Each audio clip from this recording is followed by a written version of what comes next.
Yeah, I mean, is power a virtue? You know, is might a virtue? I don't know if maybe I would call it that is a good. But yeah, what's the proverb? He who is wise increases strength.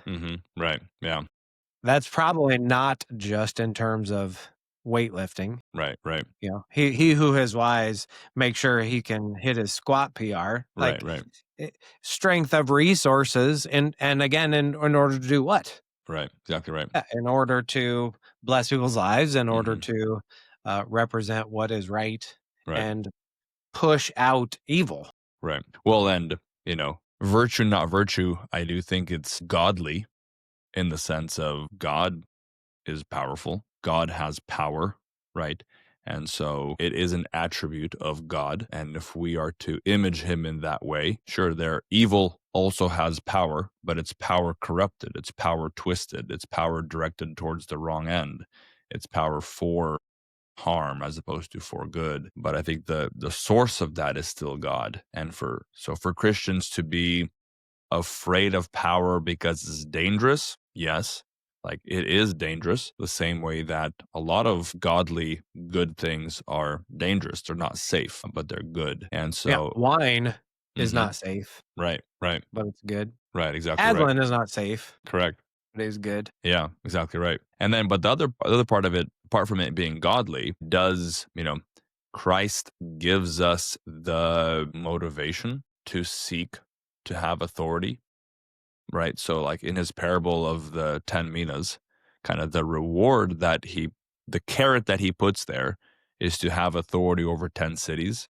So, like, "Well done, you've stewarded this well, you brought a return, now you're gonna rule over 10 cities." So that sort of to rule, to have authority, in that sense of power that you can manifest, again, for the good, is a carrot that Jesus gives to his people to encourage them to strive after. And so, again, that doesn't seem like a neutral thing. It doesn't seem like authority there is just a neutral that can be used for good or bad. It's like its essence is good, but it can be twisted, it could be perverted. But the essence of authority there is a good thing. And yeah, so going after that, wanting to have that sort of influence, and even what you mentioned, the even if you lose, even if you fail, going back to Teddy Roosevelt's quote at the end there, well, then you know what defeat feels like. But if you don't even go for it, you don't know what defeat feels like. You're a cold and timid soul, he says. Or you might know what victory feels like. And that's where, I think that I don't like the phrase sleep like a Calvinist, work like an Arminianist. Mhm. Arminianist. Um, Sleep like a Calvinist, work like a Calvinist. Like, if God wills, you might actually win. So go for it. Get in that arena. And if you do lose, that's only for your good. Like, that God gives you that assurance that he will be glorified no matter what. And for those who love him, all things work together for good, right? And so you have no real loss there. Either it is a dead end and you're going to fail and you're going to learn from it and get better, or you might actually win. So go for it. So I think, like, sleep like a Calvinist, work like a Calvinist, to get in that arena and do it. Said by a committed dispensationalist even. That's right.